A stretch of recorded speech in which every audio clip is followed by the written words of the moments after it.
What's going on, everybody? Hopefully y'all can hear me all right out there. We are back with another live episode of Coach D's Corner. Coach D, what's going on? What's going on, my man? How we doing, Man. son? How we doing? Great. Can't wait to get into what we got today. We got so just to give everybody a quick itinerary what we got going on. So we're going to talk a little bit of trade deadline. We got some thoughts on a few Bills players. There's a quote from Brandon Bean that I want to get your thoughts on too. Yeah. We definitely need to get into this conversation about Marshawn Kneeling, because I think there's some things that fans need to hear about when it comes to to players that deal with those kind of issues. And I mean, for the most part, honestly, let's start here, because I think this was one of the biggest surprises from Bills Chiefs. What's going on, Bones? Wait, can I ask a technical question first? Sure. I can't comment. I can't. You can't comment? Yeah. How do I comment? How do I join the chat? At the bottom there should be a button that you can click that says enter the chat. Yeah, I clicked that and it's saying connect YouTube. Yeah, so you gotta go through the whole process of connect. Okay. Got it. All right. So I mean, if you want to do that while we talking, you can. It ain't a big deal. I'm doing this. All right, cool. So one of the biggest surprises that I had coming out of this Chiefs game was the play of Cole Bishop. It seemed like he kind of just popped out of a jar. You know what I mean? Just came out of nowhere. Yeah. So going from what we saw at the beginning of the season to now, what do you think some of the changes were? Well, I would think the first thing is he's healthy, right? I think he has some little nagging injuries. But I think another issue is, and this is not a knock on the other boy, but he's playing with a seasoned veteran who's a true quarterback and leader, and he's a lot more comfortable, I'm sure, in performing. And it looked as if they limited his role in what he was doing. But we have an inside track with 21, and that's his project. Cole Bishop is his, I shouldn't say project, but that's his. He's on the mission to make him be the player they want him to be. And he's spending a lot of time coaching him up, making sure he's comfortable.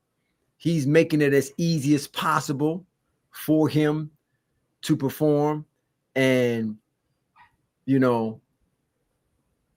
Jordan he's in now. He's in now. He's the guy now. He's the quarterback on that. There's no question. He's the leader. Like, he's the vet, and they're marching. The secondary is marching to his beat, and I think that put Cole Bishop in a situation where he can be focused. He can be, I don't want to say back burner, but he can be a secondary guy now. Okay. And he's got a guy back there who's coaching him up, who's encouraging him, giving him confidence, taking the brunt of the responsibility of quarterback in the secondary. I'm sorry, go ahead. When to be honest, I don't know who was a quarterback between the two. Well, it was Taylor Rapp. I mean, we know Taylor Rapp. Well, yeah, that's true. But I think having a seasoned vet, someone who's been through the fire, and because of our, we got a relationship. We know that's the case, that he's looking to make him be that guy that they think he can be, and he's shown himself. Now, I do think when you look at skill sets and what players are able to do and what they're strong at and what their weaknesses are, I don't think Kansas City attacked his weakest playmaking ability. I think you got to attack him. You got to go past him. You got to make him turn and run. You got to get him chasing. If he can see it in front of him and make a play on the ball, then that's his strong suit. But you got to attack him and get him turning and running and chasing. You got to run corner routes, go routes, post routes. Yeah. Right? Post corner routes. You can't run curls in front of him. I mean, right. I think this play right here. I'll bring this play up here with Cole Bishop. And actually, I think this is that's 4th and 18. I want to go to the next one, which is going to be the Travis Kelce play here. Can you see this? All right. Yeah, you normally blow it up. You can make it a little bigger, right? I'm going to try to. Give me 1 second.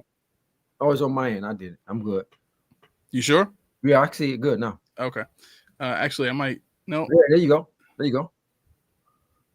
Oh, we at the bottom, though. We can't see us. Right. Let me see. Go that way. Yeah, that's good. That's okay. Good. All right. So, here's the play, and you'll see underneath. Cole Bishop picks up the coverage and makes the play. Yeah, I see it. Yeah, he pointing to his guy. They talking about the mesh stuff. I mean, who was his guy at this point? Well, they're in zone. They're not right now. Okay, they're in the zone now. Watch. So he point. So they're disguised, and they point. He point like that's part of the disguise. You'd be surprised the extent that they go pause it. You'd be surprised the extent they go to when it's talking about when they're trying to fake you out. So he's pointing like he's playing man, but they really in zone. See, you can see everybody's looking at the quarterback. Everybody eyes on quarterback. Everybody look at everybody. Everybody's looking at the quarterback. So they in zone, right? This is the play he commented. He made the comment on to the reporters. When they did this motion. So the idea is to get everybody to bring this motion to get everybody to widen, right? I'll back it up a little bit. Widen. So when they bring this running back in motion, the thought is, that's all fake. They playing zone, right? The idea is to get the quarterback, get all three of these DBs on this side of the hash to widen, and then Kelce and I think that's I don't know who that is that he threw Juju Smith-Schuster slip inside of where they just go replace them. Oh no, that was Rashee Rice. My bad. Rashee Rice. So, but this is the play where Cole Bishop said he recognized the motion and he knew what they wanted, and so he jumped on this right away. Right. Mm-hmm. So that's all it is. This was a great read. This is a great play. It's film study, right? This is film study. He saw this on film, and this is what they like to do on these short yardage situations. Throw these quick pads. They call look routes. Just look. That's all they call look routes. Look. That's all they call it. The problem was Rice kept going up the field. He's supposed to stop. Okay. Right. Again, not taking anything away from the play, but if Rashee Rice looks and sit. Watch he drift. Yeah, he did. Yep, he did. Yep. If he sit, it's a first down. So again, great play by Bishop, but it was also made easier because Rashee Rice didn't sit hard. And that's going to be the coaching point in Kansas City. Rashee, you got to sit right here, son. You got to sit. Look and sit. All we need is 4 yards. Yeah. He kept drifting, which gave Bishop an opportunity to get in there and make a play on the ball. Yep. Right? Yep. But it was a great play. Good play by him. He read it right, jumped it, played instinctively made a play. But that's how you play the game. And I'd be willing to bet my bottom dollar that he was sitting next to 21 in the film room and he pointed this out. Look, this is what they want to do. All they're going to do, they want to look right. They're just going to look right inside, jump it. Yeah. That's what it is. Yeah. I'm not sure if we really need to get into the biggest plays that Xavier Worthy made in this game, which were, in my mind, the incompletions and the position that he was in for those plays. I think the interception was kind of straightforward. It was underthrown pass that was supposed to go to Xavier Worthy, but Xavier Worthy. I'm sorry. To Xavier Worthy, but Max Hairston's play in this game, it seemed as if the Bills have an answer for that kind of speed on the field now whenever they need a good cover guy. But what did you see with Hairston? I mean, we know the 40 time, right? Yeah. I like Hairston. He's Detroit guy. Like, he's a part of our sound mind, sound body family. Him and my nephew are real good friends. And I want to see him do well, right? Mm-hmm. But right, we know he ran the fast 40. Those are probably the two fastest 40s in the last 2 years, right? At the 40-yard combine, both of those guys, the two fastest 40 in the last 2 years. Yeah. So when you put up 40 times, the idea you think he can run with him, right? Mm-hmm. But I think right now, because of he got a knee brace on, and he's coming off injury. If you lined them up side by side, I don't think it'd be a close race. But the key to him being able to make that play was he was in what we call a press bail technique. He was already sprinting back before he even hiked the ball, right? Okay. So they were anticipating that play happening for whatever reason, and he stayed in phase, right? Great play, though. Don't get me wrong, great play. I wouldn't look at that and say, oh, he can run with Xavier Worthy. He's out like now. I wouldn't say all of that. I would say he played his technique the way he was supposed to play his technique. The coverage calls for him not to get beat deep. That's why he was in that bail technique. When you look at it, he's already running to the top of the zone, to the top of the route. And Xavier Worthy, the play call just ran right to him. Yeah. Now he still got to stay in phase. He still got to not have pass interference, right? And he made the play. So no, I like what I'm seeing in him. I like what I see. I like his physicality. I like his aggressiveness. But I wouldn't go as far yet to say we're ready to put him on Xavier Worthy the whole game and lock him up. Okay. I don't think it's that yet. I don't think it's that. There was one more thing that you mentioned with Worthy too that I think I found the video for. You talking about the last play of the game where he had the jump ball? Harrison, you mean? Yeah, Harrison. Sorry, I don't know why I keep saying Worthy. My bad. On the jump ball and on the interception. Okay. His you can show it, but his vertical, his upward explosiveness is, you can tell it's not there yet. All right, so let me blow this up a little bit more. Boom. Okay. So this is just a Hail Mary attempt, and the play is going to be right around down here at the bottom of the field here.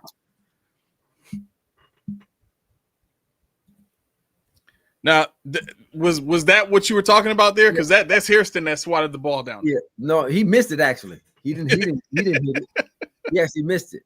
That's what I was talking about. When you look at his verticality and his ability to explode upward, you could tell he's not quite back yet. Because what's synonymous with a fast 40-yard dash is vertically being explosive. Okay. Right. You'll see normally for a guy who ran as fast as he ran, he's probably got over a 10-foot broad jump and over a 40-inch vertical jump. Right. Because all sprinting is a series of single leg plyometric movements. That speaks to explosiveness. Right there, he didn't look too explosive. Yeah. Right? Vertically. That's the true test of how much he's regained his 4-2 form. Gotcha. It's how he can move vertically, right? So yeah, I didn't see that. That's why I'm saying I don't think he's quite ready yet to be assigned to a player like Xavier Worthy and say you're gonna follow him the whole game. Yeah. And I mean, play a true press technique where you ain't bailing out, running to the top of the route, right? Okay. So last but not least about the game, because we got a few other things to get to here before we run out of time.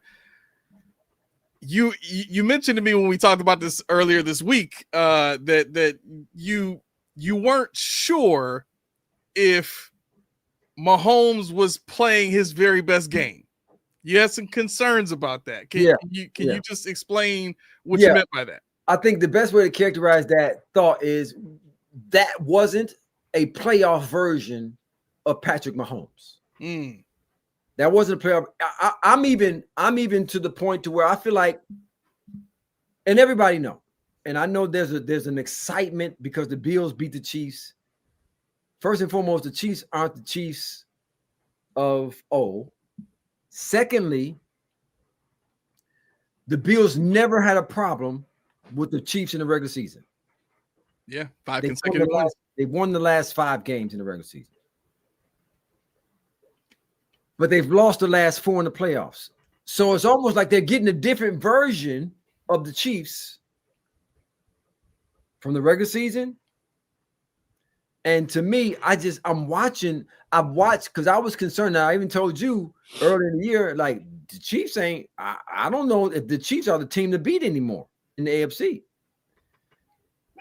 And so I've been watching them as of late. And Patrick Mahomes leads the Kansas City Chiefs in rushing. Yeah. And we know ain't nobody handing him the ball. They ain't calling run plays for him. So what that means is he's dropping back, he's feeling the pressure, and he's escaping. Right. He didn't do that this game. He didn't do that this game. He had opportunities to do that. He didn't do it. And you can't help but question why. It looked like to me, Kansas City, not to say they didn't want to win the game. They wanted to win the game. Don't get me wrong. But they wanted to win the game under these conditions, with these constraints. Right. Right. I'm looking at the game and I'm sitting there the whole time saying, this ain't the same. Well, let's see what you're talking about, because I found a play. This one to me was kind of interesting because there were a few guys open, and it just seemed as if he was staring one guy down, and we haven't really seen Mahomes do that in the playoffs. Usually ball is out quick decisions, you know what I mean? Like you can't track him down, right? So here's the play. I'll play it and tell me what you see. Yeah. 3-by-1. The Bills look like they bringing pressure. They just checked out of it. They checked out of it with the motion. They bring 4. Get out right there. They could have checked it down. But yeah. Who he throw it to? Worthy? The bottom? Short on that pass there. Actually, the play I wanted to go to is before that. That wasn't 13. bad. No, that wasn't bad. Here's the play right here. Sorry.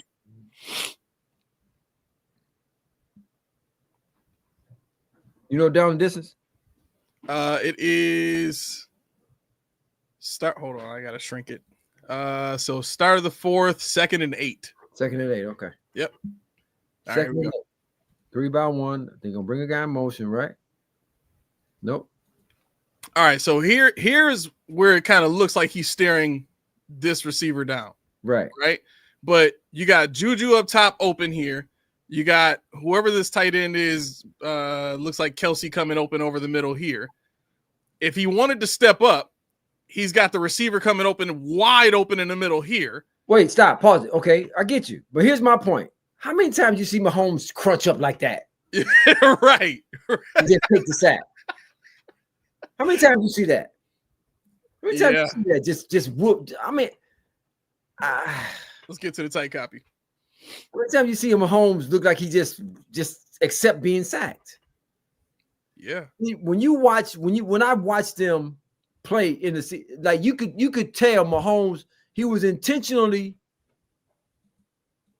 Yeah, man, he would spin out of that and he was intent. You could tell he's looking to get out the pocket. You could tell he's looking to get out of there. I just didn't see that in this game. Like I just didn't see him. I just didn't see it. I could be wrong. Yeah. I just didn't see it. And there was I'm talking about multiple occasions where he had a chance to escape with his Mahomes-esque ability, and it just didn't happen. Yeah. And I'm like, what? I know for a fact that teams, especially when they know they could see you in the playoffs, they go into regular season games with a restricted playbook, with restrictions on what they want to show other teams, with restrictions on what they want the quarterback to do. Yeah. Right? They go into games like, and it just, to me, it looks like this, that it feels like that. And I don't want the viewers to take it the wrong way. They wanted to win the game. It ain't like they throwing the game, but they want to win within these confines. That's not the playoff. You won't get that Mahomes in the playoffs, guaranteed. So really quick, get out of there. Gonna be looking to throw it on the run. You're gonna get a whole different Mahomes. Yeah. So for a head coach that's telling his team, we're gonna try to win this specific way. We don't want to give up. Like, what's the coach looking to do at that point? Just to make it clear. Well, you don't. The message wouldn't be to the team. That'll be something shared within the offensive coordinator and quarterback's room. Right. Okay. So listen, we're gonna win them, but this is what we want to show them. There's a great chance we're gonna see them in the playoffs. We don't want to open up and expose everything we think we can do against them to be successful. We want to hold some of this back for the playoffs, right? And so that's what's communicated in the coaching room and in the quarterback's room. You don't bring this into the team meeting, right? Okay. And the quarterback, we can still beat them now.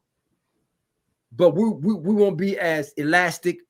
We won't be as explosive. We won't be as right. But we want to, like, I think they threw maybe one deep ball. Oh, the Chiefs? The Chiefs. No, they completed two or three deep passes. More like a bomb, like they threw the Worthy. Was it catch and run?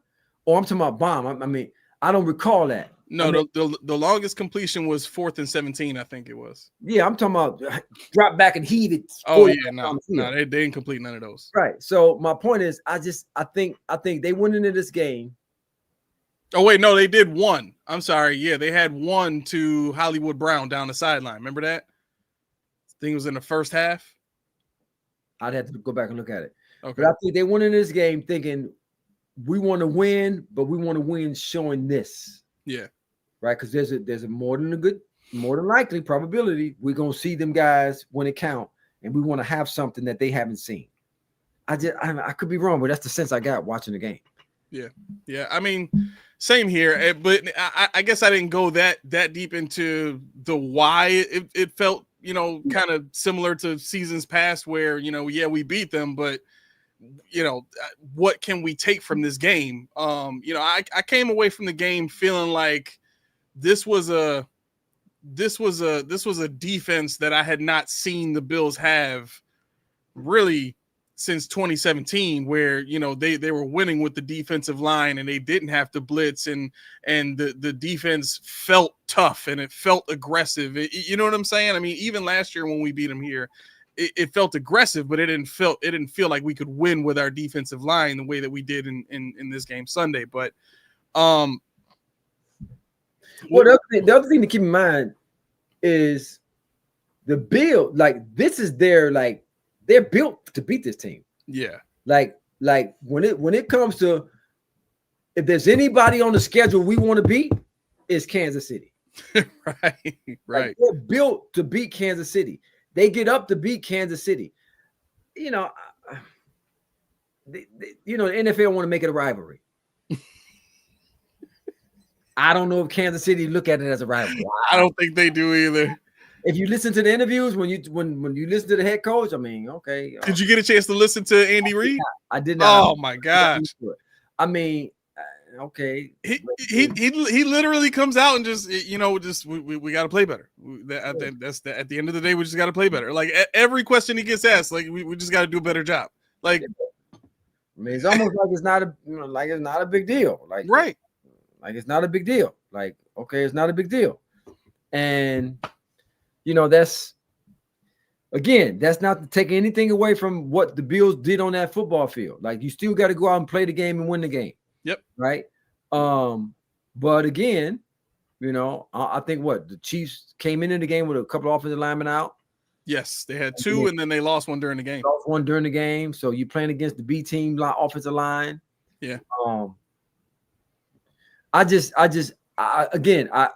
commend them for the win, but I wouldn't get overly excited that we got the Chiefs number. Like, Aramis, we beat them five years in a row, 5 straight times in the regular season. So, but we lose them in the playoffs.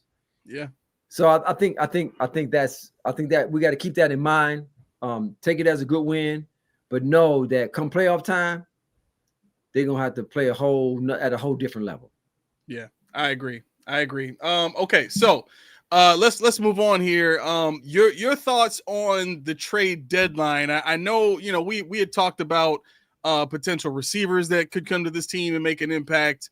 One of the prevailing thoughts from Keyshawn when we talked on our show Monday was, do we really trust this team to trade for somebody when they don't even use the weapons they have now the right way, right?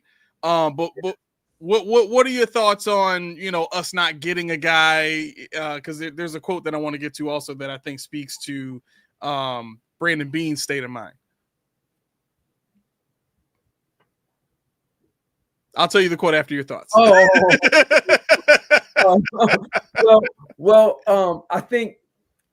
I think like this. I think they feel, or they think they have all the pieces. I don't think they thought that there was anybody out there that would necessarily come in and make a difference. If you listen to what the head coach Sean McDermott said about, you got, I believe in my guys. I believe in them, and I wasn't surprised they didn't make any moves at the trade deadline, based off of what they think and listening to them talk about it. But I think they could have made a move to get some help in the secondary and possibly a wide receiver. Okay.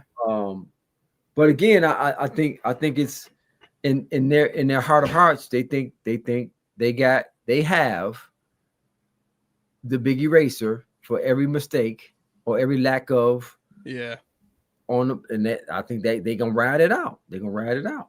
And you can't blame him. He's right now, based off of last Sunday's win, he's the best in the league right now. Yeah. So Brandon Beane in his press conference was asked a few questions about the trade deadline, but there were two things that stuck out. First thing was Brandon Beane loves to say, during the offseason and, times where, the fans are kind of up in arms about not making a move or something like that. Brandon Beane likes to say, well, it's not fantasy football, right? And then he went on to start talking about how difficult it is to bring on a new player onto a team and how, you have to be careful with how much you give that player because it could limit the playbook for all the other players on the team if you try to just throw him in there. Can you just talk about what that process looks like for a new player coming onto a team, during the season and how difficult it is to, incorporate that player into the game plans and the playbook and all that kind of stuff? Not hard at all, man. That's all garbage, man. You get that's baloney. Not hard at all, man. It's not. I mean, if they really want to, they'll give you it because he's not playing all four spots. Just say, whoever they bring in, say they brought in someone that's gonna play X or Y or Z or whatever. They're gonna isolate. They're gonna say you focus on these plays, and they'll bring them along small. You don't change. You're not changing the whole playbook or hindering what you do because that's not how they do it. No, they give him a collection of plays, and week by week they add to it. So it's not hard at all to incorporate them. You go out there and you get you a big time guy, number one guy, then it's even easier because you basically, you know what they do. What? Josh, tell them what to do on the play. In the huddle. That's all it is. It's not hard at all. That's all. Talk for the folks who don't know better, right? They basically gonna say, "Listen, just tell him what to do, Josh." That's it. That's all it is. Give him a signal. Just give him a signal. That's all I do. Just give him a signal and tell him what to do. So it's not all that stuff is just tough for the reporters. When if they want to bring a guy in, whether it's offense, defense, whatever it is, you just tell them what to do. That's all. And when you're talking about the caliber of guy that they will bring in, those guys, they pick it up anyway. They'll pick it up. They'll pick it up. So he'll have a crash course and whatever it is, but you'll never have to hinder it or restrict what you're doing for the whole team for one guy. That's not how it works. So he's just blowing smoke.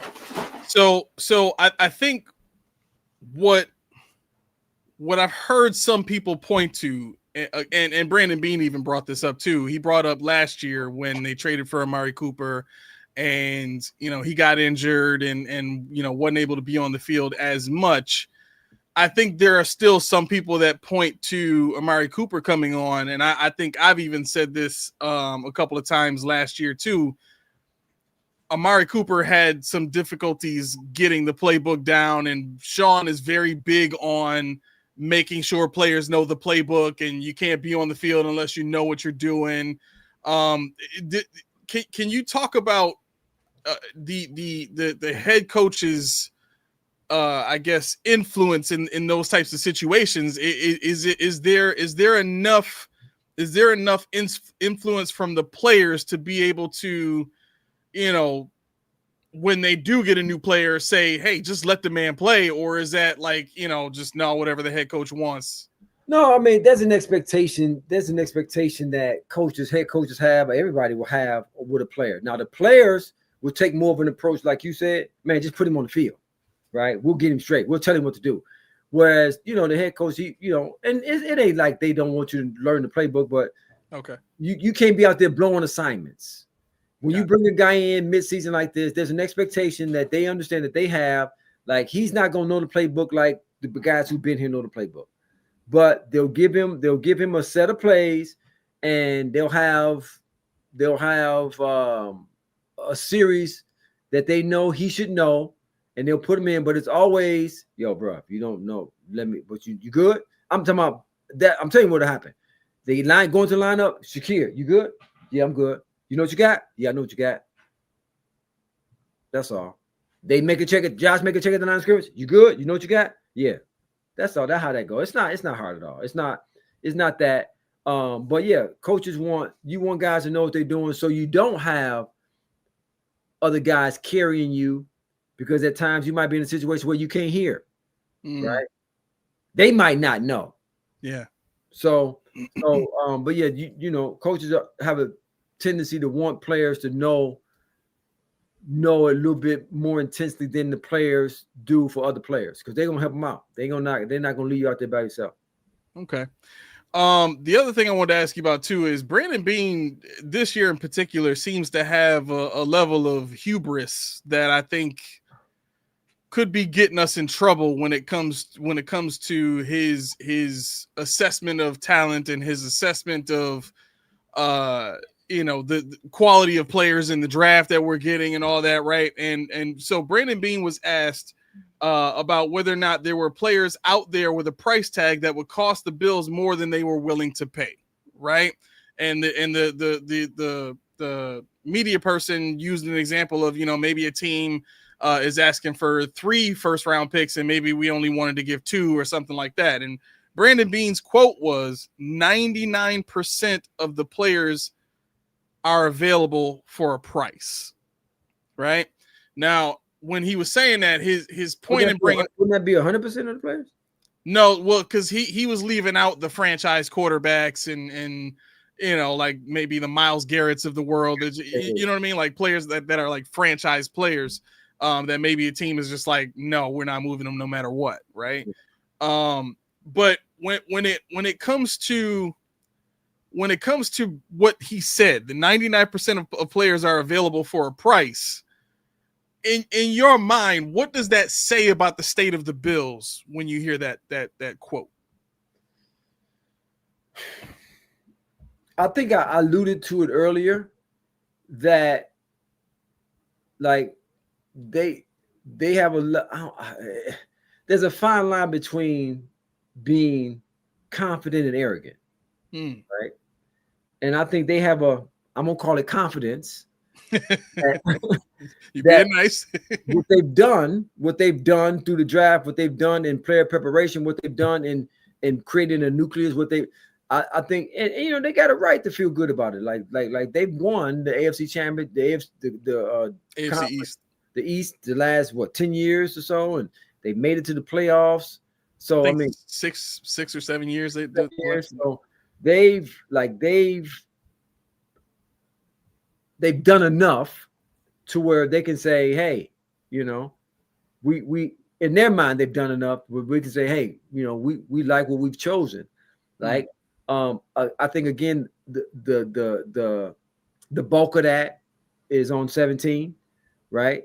But I don't think they think that they needed to go out there and do nothing major. I wish we could.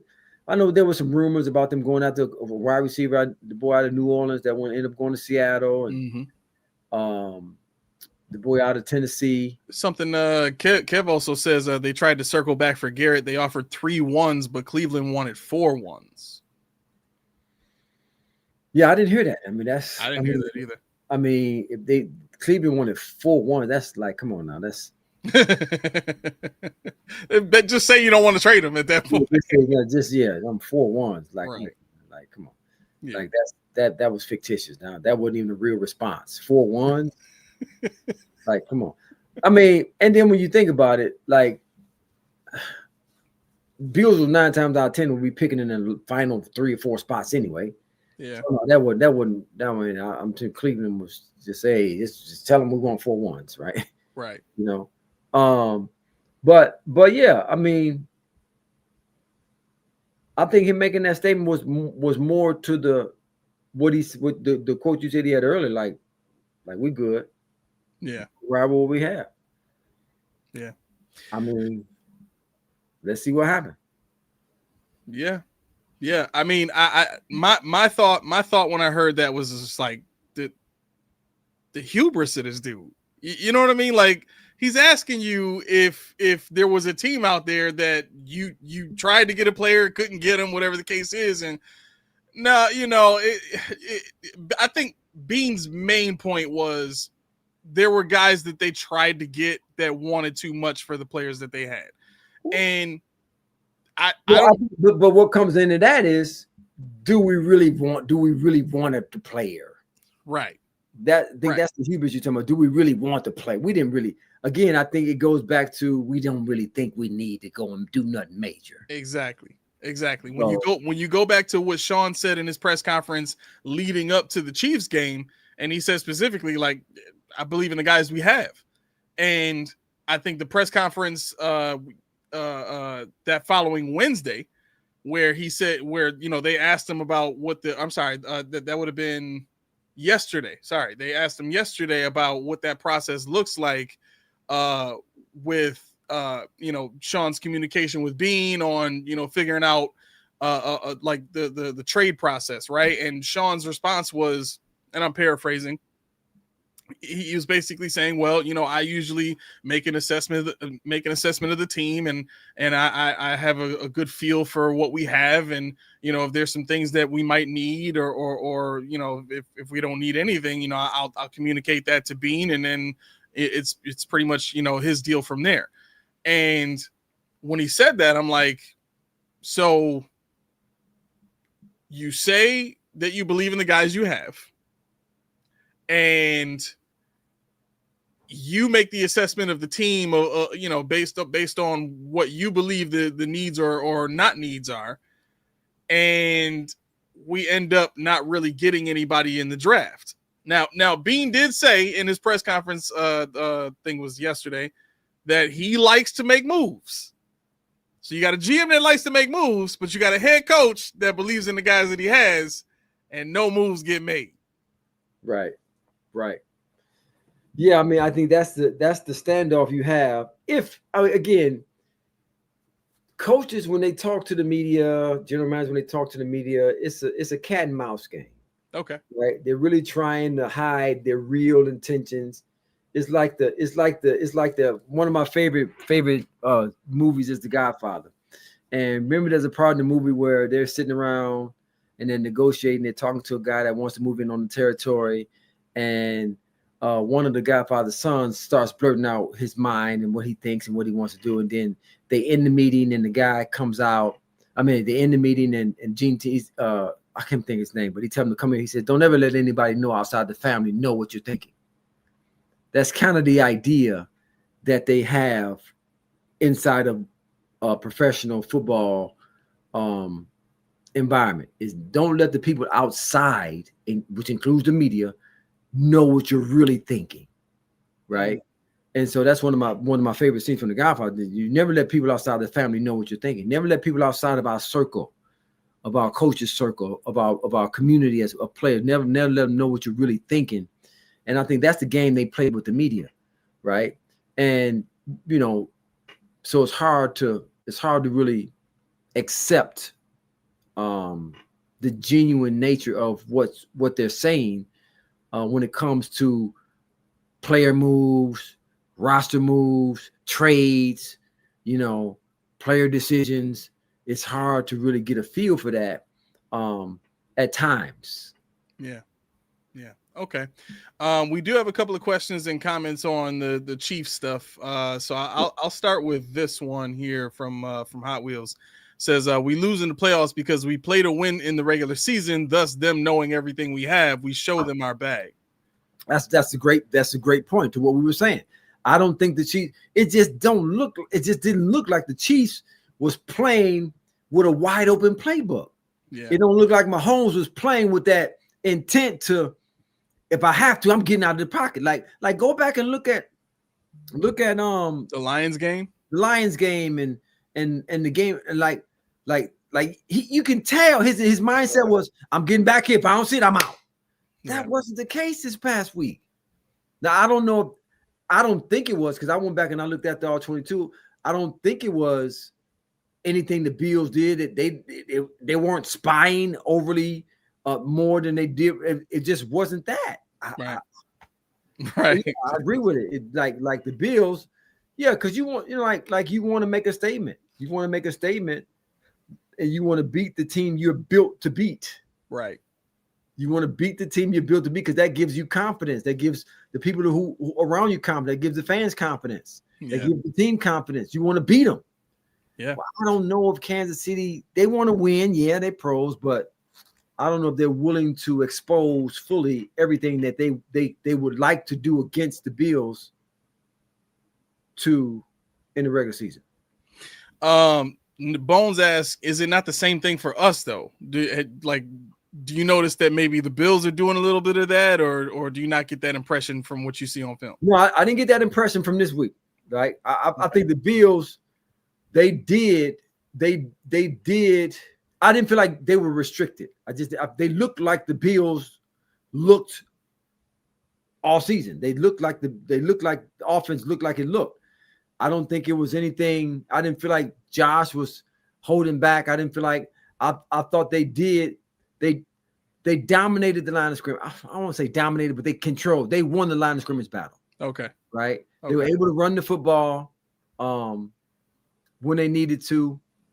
And, Josh gonna make throws. He gonna make throws. Yeah. I didn't even really like the game plan Kansas City had in attacking the safeties of the Bills. Like, that's how you beat Buffalo. You got to attack the safeties. Yep. You got to attack. You got to run the football. You should run the football. You got to attack those safeties. I don't think they attacked them like they will in the playoffs. Yeah. I just don't think they did. Yeah. And then Bones says, I know I'm in the minority, but I don't think KC is going to make the playoffs this year. I know you mentioned KC is not the same team they used to be, but compared to what we saw last year, is this a better team or a worse team? I think it's a worse team. And Bones, you're not the only one, bro. I was talking to one of my other guys. Listen, they got a tough schedule. I don't think they can beat Denver. Wow, really? No, I don't think they'll beat Denver. Sandy, the Chargers already beat them, right? Chargers, yeah, week 1 they beat them. Yeah, I think it's gonna be tough. Be tough. So my pushback on that would be: have you seen the teams that the Broncos have beaten? They've only beaten one good team. You know what I mean? They don't have a lot of really good wins. But to me, that would just speak to, Bo Nix sophomore season. Teams got a book on them now. It's usually a little bit tougher in the sophomore year. I'm gonna tell you this. Okay. I might be the minority in this, Bones. Okay. I think right now, the team that will give the Bills the toughest challenge is the Denver Broncos. Defensively, think about the Denver Broncos. They're able to rush the passer with just 4. Right. They lead the league in sacks. Yes, they do. 4. They got a top-notch secondary that can cover man to man. Yeah. And they run the football. They run the ball. They physical. They're coached hard. Those are the teams that Bill struggle with.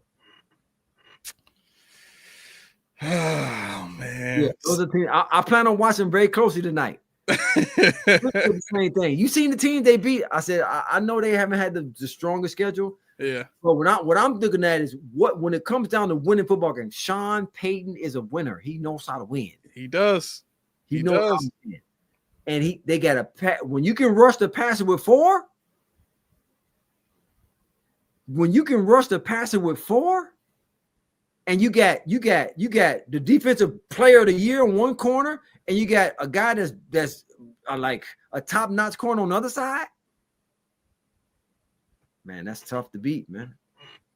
One of our, I think the boy hurt now though. Number 2 hurt, right? Yeah, Surtain is hurt. Yeah. I think I heard 3 weeks. They're not saying IR right now, but okay, yeah. My guy Vu said played them in the playoffs last year. How did that go though? Who, the Broncos? Yeah. It was a close game, wasn't it? No, it ended up not being a close game. Yeah, it was close for like maybe a quarter or something like that, and then Bills just started pulling away. Yeah. No, I mean, you could look at last year and say that, but I mean, it's a whole different season, like different team, different level, different experience. So, I mean, hopefully it goes that way, and I could be wrong, but I'm just looking at the makeup of the team and how they play. Like NFL week to week is all about matchups. It's like I mean, I'm not tooting my horn or anything, but I told you the Bills would win this week. You did because of it's the matchup. Mm-hmm. It's the matchup, right? When you now you play the Denver Broncos, it's a whole different matchup for the Bills. Yeah. Right? Yeah. The X factor for the Bills right now is James Cook and how they run in the football. Yeah. That's the X factor right now. What are your thoughts on James Cook in the passing game and not being used? Is that like a huge failure by the offensive coordinator or 100%? What did I tell you? I think was it you I was talking to? Listen, the same way the San Francisco 49ers get the ball to what's his name? McCaffrey. The same way they get the ball to McCaffrey. The game I watched, he touched the ball, was it 56% of the time? Yeah. That's how we should be looking at James Cook. Yeah. Get him the ball. Get him the ball, period. That's it. That's it. Like, that's what it is. Yep. He is your outside of Josh. He is your next most explosive, consistent playmaker. Yep. Get him the ball as much as you possibly can. That's it. I mean, it's just what it is. Yeah. From the backfield and out on the edge. Get him the ball. Put it in his hands. It's simple. Like if you're talking about winning, right, if you really want to win. I ain't talking about everybody eat. I'm talking about winning. Yeah. Like if you want to win, get him the ball. Yeah. Actually, Rich asked me the other day. I wanted to mention this to you too. He asked me about James Cook and he hasn't scored a touchdown I think in the last 2 games if I'm not mistaken, but he was kind of asking about why the Bills are not doing what they can to get him the touchdowns and all that, and the first thing out of my mouth was something that you and I heard in a separate conversation, which is the Bills don't want to have to pay him. Yeah, Rich got it. Rich got his theory on the Bills, man. He think they do everything they can. They say he run the ball all the way down to the 5, then they let Josh quarterback sneak it. Yeah, pretty much. No, I mean,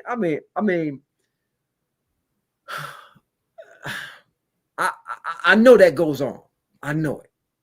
So I mean, I know that goes on from the inside. I know that goes on. So you can't say it don't happen. You talking about like players being taken out to Yeah. You can't, you know that go on. Yeah. Like they dictate that, they control that. Everything they do, contracts are laden with incentives that teams don't want to have to pay. Like contrary to what, well, I mean, I didn't even say contrary, but it's a business. And as a business owner, my responsibility is to keep as much of my money as I possibly can in our coffers. And if I got a guy who got an incentive laden contract where if he scored X amount of touchdowns, he get a $5 million bonus. If we can still win and him not reach that incentive, then do it. That's the happens. That's the game. I'm not saying that's what's happening with James Cook, but that's how the game is played. Yeah. Unfortunately, that's how the game is played. Yeah. If you're a guy that don't have a problem giving you their money, you won't experience that. But if they can cut costs anywhere, they do it. It's a business. Yeah, that's how it goes. But yeah, I don't know if that's the case in this case. But he asked me the same question. Like he didn't ask me a question. He made a statement to me like he thinks. Oh, okay. But no, I think the Bills. You go into a game with a plan. You have your goal line packages. You have your inside the 5 package. You have the 1 line packages, 1 yard packages, and they've had some success with Josh Carter with the tush push. Yeah. Except for the last playoff. They had some success with it. Other than that, right. But that's what happens, man. I mean that's what they do. James Cook. He better get that ball in the box when he get close to the end zone. Right. All right, we got a few minutes left here. The last thing I wanted to get to, obviously, big news of the day: Marshawn Kneeland, his passing, and it was deemed that he took his own life, and when you hear that kind of thing from a player so young, only 24 years old. I mean, obviously, we know that the generations coming after us are dealing with a lot more with social media inclusion in their lives and how close the camera seems to have gotten into a player's life nowadays.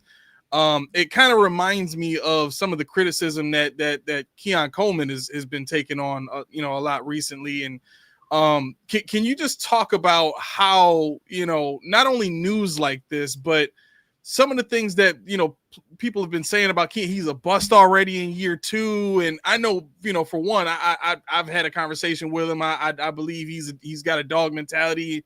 I truly just think he's being used wrong. But how does that all play into a player's mind, just kind of managing and persevering through all of that? Well, I think one of the things that fans lose track of is the human side of these professional athletes, the fragility of the psychology and the emotional state.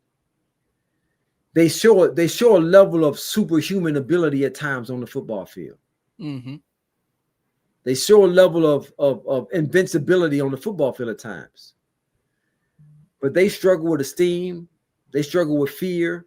They struggle with doubt. Just like every other human being, unless they have a solid foundation of who they are and their identity. Yeah.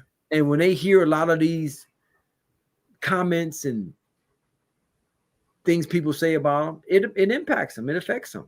Now, I don't know if that was the case. They say this particular player had his girlfriend said he had a history of mental illness and some struggles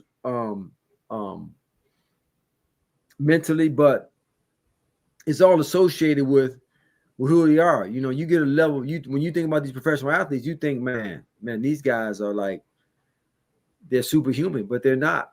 And so situations come about like this that makes you realize and rethink, like, man, these guys, on the field, yeah, if they're not doing right, they deserve a certain level of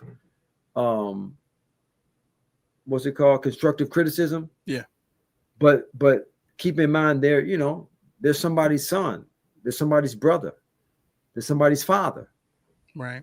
There's somebody's that feel and hurt and fear the same way we do. And so, you know, to keep that in mind when we're talking about them is always, you know, good. You hate situations like this, brings you to that reality. Yeah. But you know, one of my greatest memories of being a professional athlete was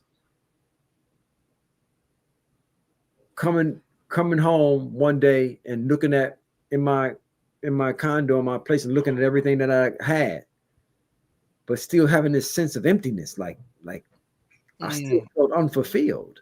Yeah. I still had fears and I still had doubts about what I was doing. It's like, man, like I'm at the apex of what I thought was something I wanted. So, you know, this situation like this is sad, but it also brings us to the place to where we realize these guys, man, they're human. Even though they show flashes of doing stuff that the average person can't do, they're still human. Yeah. Yeah. Kev seems to have like an inside track on what was going on. It says he was pulled over by police, high-speed chase, and police says they say they lost him. What police lose a high-speed chase in Frisco, Texas? Yeah. So, I mean, I think in this situation, the context and the specifics of it, with his mental illness issues, I think he might have felt like he put himself in a situation to where he just couldn't handle it mentally. And, you know, you running from the police. We had a gun in the car. We don't know if the gun was legally registered.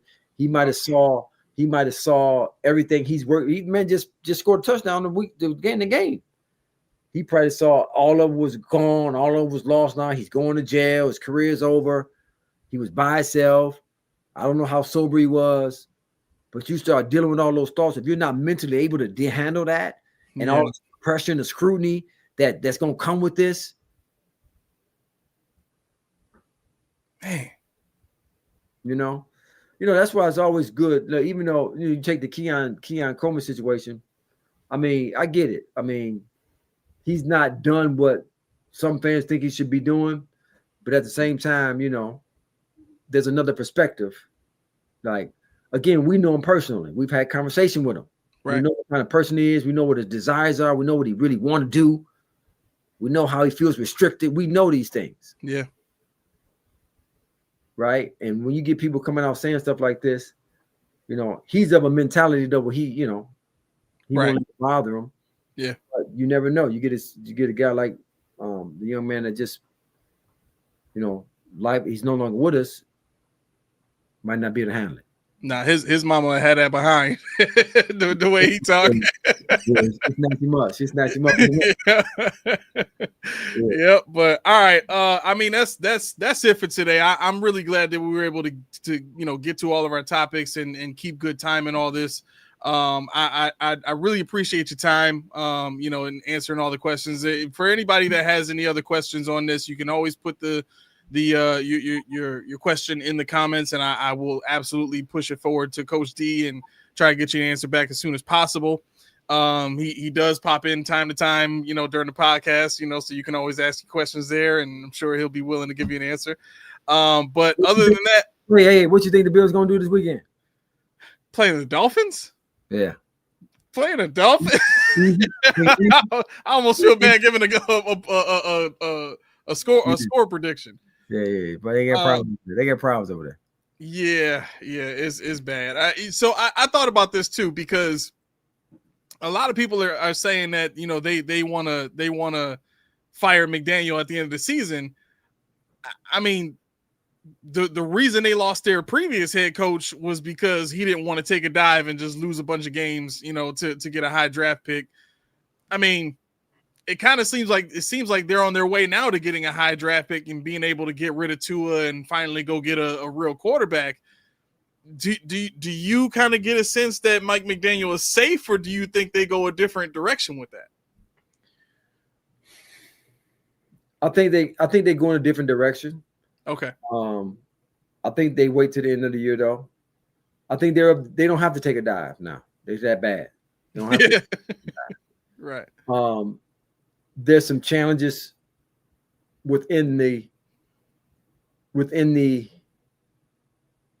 core player unit. There's some challenges with Tua's leadership. They've again, being on the inside, you hear things in the locker room like it's just not there. It's just not there. Like one of the greatest impacts a quarterback, or the greatest player within a roster, the player that has the greatest impact is the starting quarterback. Right? I think you look at the Carolina Panthers. Bill's very fortunate. Right, because of what they just did to the Packers. Yeah. Very fortunate that Bull wasn't playing. Because that him being in the starting lineup changes the whole mentality, intensity. I'm talking about mindset of the team. The boy they had in there, Andy Dalton. Yeah, man, they gonna blow us up, man. I'm telling you, it impacts it. And so we know, like the boys don't really believe in Tua like that, and it impacts not just the offense but the defense as well. Yeah. Bones is saying 38-17. You think it's gonna be something like that, blowout style game? I like the 38. I don't think it's 7. I'll say 10. 10. Wow, they don't even get that. Wow. Okay. It'll be 17. All right. I'm with it. I think the Bills have a heightened level of confidence. You got Bishop playing better. You got Maxwell Hairston coming on, and I mean, Benford. They said he actually might not play in this upcoming game, so Max Hairston might get the start. I was just gonna say that. I was thinking this is gonna be let's get this thing over with the first half and let's put the other boys in. I'll take it. Yeah. I will absolutely take it. So yeah. All right. Did you have anything else before we jump? No, I'm good, man. I'm good. I'm looking forward to seeing what happens these next couple of weeks. And then go from there. All right, sounds good. I'm looking forward to next week's episode after a nice Dolphin spanking. Yeah. But Cozy, thank you so much for coming on and doing this with us. And as always, I will make sure to check with you a little bit earlier to make sure you got time for this now. Yeah. We work it out. We almost didn't get it today, but we just squeezed it in. So no, but for real, thank you.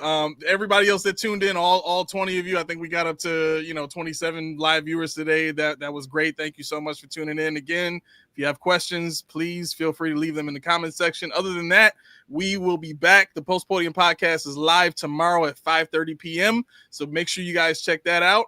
If you have not done so already, please hit that like button, hit that subscribe button. That's for both of us, right? And if you really want to do something that's specifically for you, you got to hit that bell, make that thing ring-a-lang so that you can get notifications when we send notifications. Like I just said, we're going to be live tomorrow at 5:30 p.m., but you won't know that unless that bell lets you know on your phone. So go ahead and knock that out, and we will see you tomorrow. Coach D. God bless y'all. All right. Peace out, y'all.